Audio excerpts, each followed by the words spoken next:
క్రీస్తునందు మీకు శుభములు. దేవునికి మన వాదములు వినిపించుట మంచిదే.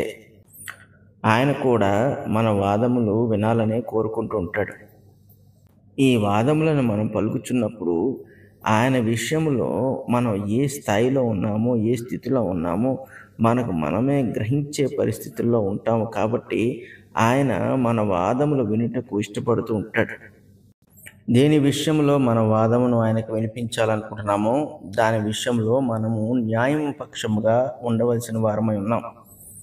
మన వాదములు ఆయనకు వినిపించుచున్నప్పుడు మనము దేనిని ఆధారము చేసుకొని ఆ వాదనను వినిపించుచున్నామన్నది చాలా ప్రాముఖ్యము. దేవునికి ప్రార్థనాపూర్వకంగా మన వాదములను వినిపించుకొనిచున్నప్పుడు ఒక ప్రధానమైన సంగతి మనం కలిగి ఉండాలి. ఈ సంగతి లేకుండా దేవుడు మన ప్రార్థనలను, వాదములను, మన విజ్ఞాపనలను మరి ఏమైనాను కూడా ఆయన ఆలకించడు. దీని విషయంలో మన మనస్సాక్షి మనకు సాక్ష్యము పలుకుచూ ఉండాలి. దేవుడు మనపై నింద మోపడు అనే ఒక గొప్ప నమ్మకముతో ఆయన యొద్దకు మనం వెళ్ళగలగాలి. అప్పుడు ఆయన మన వాదములు ఖచ్చితంగా వింటాడు అన్న నమ్మకం మనకు కలుగుతుంది.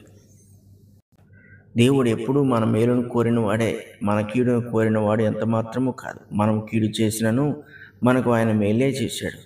మనం ఆయనకు విరోధంగా నడిచినను ఆయన పక్షముగా చేర్చుకొనుటకు ఆయన చేయవలసిన ప్రతి కార్యమును మన కొరకు చేయుచున్నాడు.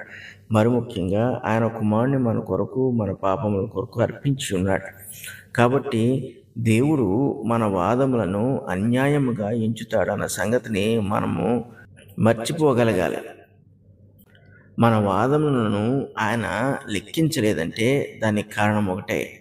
ఆ కారణమును మనం గుర్తించినప్పుడు, మనము దానిని బట్టి సరిచేసుకున్నప్పుడు, మనము దేని విషయంలో అయితే ఆయన వేడుకొనుచు మన వాదములను వినిపించుచుంటామో వాటి విషయంలో ఆయన మన పక్షముగా ఉండి మన కొరకు సహాయము చేయక మానడు. కీర్తనలు 119, 153 వచనంలో కీర్తనకారుడు ఇలాగంటున్నాడు: నేను నీ ధర్మశాస్త్రమును మర్చువాడును కాను, నా శ్రమను విచారించి నన్ను విడిపింపుము. ఇది చాలా గొప్ప వాక్యమే.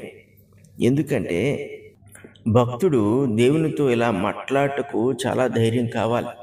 ఎందుకంటే తనను తాను విచారించుకున్న పక్షములో తనకు అర్థమైంది ఏంటంటే, దేవుని ధర్మశాస్త్రము నేను కలిగి ఉన్నాను అనే సంగతిని అతను గ్రహించగలిగి దాని యందు అతను ధైర్యము తెచ్చుకోగలిగాడు. ఎవడైతే దేవుని నియమం విషయంలో నమ్మకంగా ఉంటున్నాడో వాడు ఇటువంటి మనస్సు కలిగి ఉంటాడు. దేవుని యొక్క నియమమును మర్చిపోకూడదంటే దివారాత్రులు దావీదు చెప్పినట్లుగా దాన్ని ధ్యానించే వాళ్ళమై ఉండాలి. ఎప్పుడు ఒక సంగతిని మనం మర్చిపోకుండా ఉంటామంటే దాన్ని మనస్సునందు కలిగి ఉన్నప్పుడే. అలాగే దేవుని యొక్క నియమమును మనం మనస్సునందు కలిగి ఉన్నప్పుడు, అంటే దానిని ఎల్లప్పుడూ అభ్యాసము చేయుచున్నప్పుడు దాన్ని మనసునందు మనం కలిగి ఉంటాం. అలా కలిగి ఉన్నప్పుడు దేవుని ఆజ్ఞలు, దేవుని చిత్తము, దేవుని యొక్క ఇష్టములు మనలో పని చేయుచుంటాయి. కాబట్టి పాపము కోరుచున్న వాటిని మనం చేయకుండా ఉంటాం.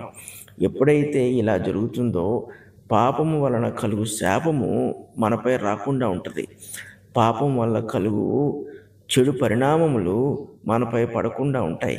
ఇలాంటి పరిస్థితుల్లో మనము దేవుని నియమమును మాత్రమే హెచ్చించు దానిని కలిగి ఉండి దాని ప్రకారంగా జీవిస్తూ దాని ప్రకారంగా నిర్ణయాలు తీసుకుంటూ నడుచుకుంటూ మనుషులకు నచ్చినట్లుగా వాళ్ళని మెప్పించినట్లుగా కాకుండా దేవుని మెప్పించినట్లుగా మనం జీవిస్తుంటాము.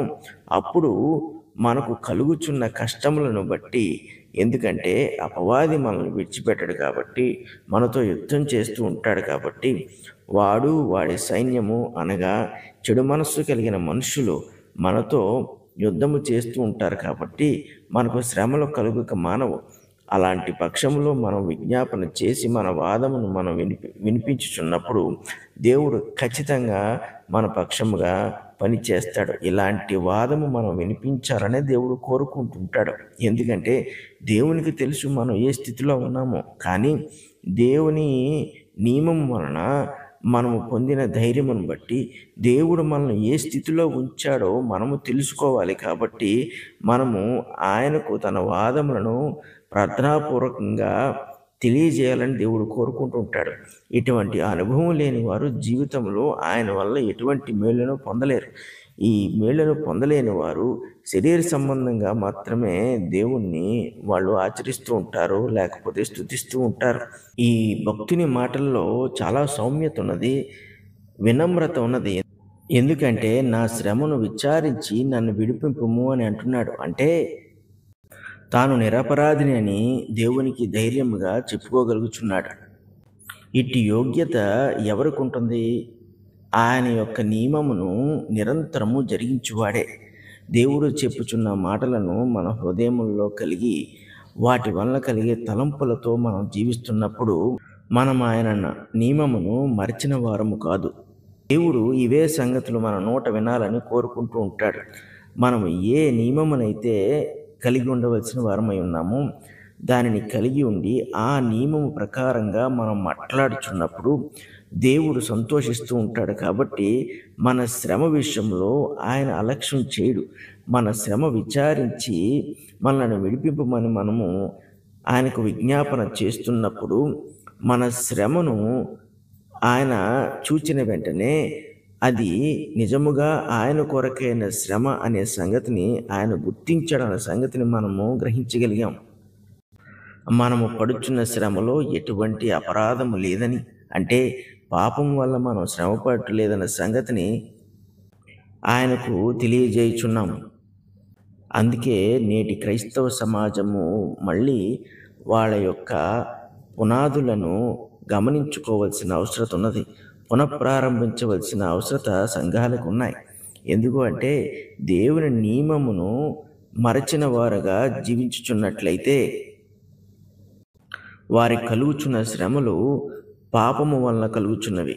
కాబట్టి ఇట్టి పరిస్థితుల్లో దేవునికి విజ్ఞాపన చేసినప్పుడు ఆయన వాటిని ఆలకించడు.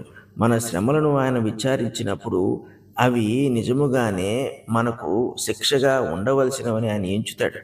అలాంటి పరిస్థితుల్లో మనల్ని విడిపించే నాదుడు ఇంకెవడు ఉండడు. ఇటువంటి పాపం వల్ల కలుగు శ్రమల్లో మనం జీవిస్తున్నప్పుడు జీవితము ఎంతో అస్తవ్యస్తముగాను అసంతృప్తిగాను ఉంటుంది. దేవుడు మనము చేయుచున్న భక్తిని కలిగి ఉన్న విశ్వాస్యతను అనేకులకు నిరూపించాలని కోరుకుంటుంటాడు. ప్రధానముగా అపవాదికి, అలాగే మనుషులలో దేవునికి విరోధముగా జీవిస్తున్న వారికి, దేవుని అందలి విశ్వాసమును తిరిగిగా ఇచ్చుచున్న వారికి, అవిధేయతలో జీవించున్న అనేక మంది ప్రజలకు ఆయన మనలను నిరూపించాలని కోరుకుంటూ ఉంటాడు. ఎందుకంటే తన భక్తుల్లో ఉన్న ఈ శ్రేష్టమైన జీవిత విధానము, అంటే ఆయన నియమమును మరువని వారిగా వాళ్ళు జీవించున్న విధానము ఆయనకి ఎంతో ప్రీతికరమైనదని, అటువంటి విధానమునకే ఆయన సమాధానం అనుగ్రహించిన సంగతి ఆయన అనేకులకు తెలియజేయాలనుకుంటాడు. కాబట్టి ఆయన బిడ్డలుగా మనము ఆయన నియమము ప్రకారము జీవిస్తున్నప్పుడు మన వాదములు ఆయన వినున్నట్లుగా మనం ప్రార్థన చేయాలని ఆయన కోరుకుంటూ ఉంటాడు. ఇలాగూ వాళ్ళ జీవితమును జీవించు వారందరూ కూడా దేవుని చేత ఖచ్చితంగా విడిపింపబడతారు. శ్రమలు వారిని ఎల్లప్పుడూ బాధించలేవు. మహాపరిశుద్ధులకు తండ్రి, ప్రేమగల దేవా, మీకు స్తుతులు స్తోత్రాలు.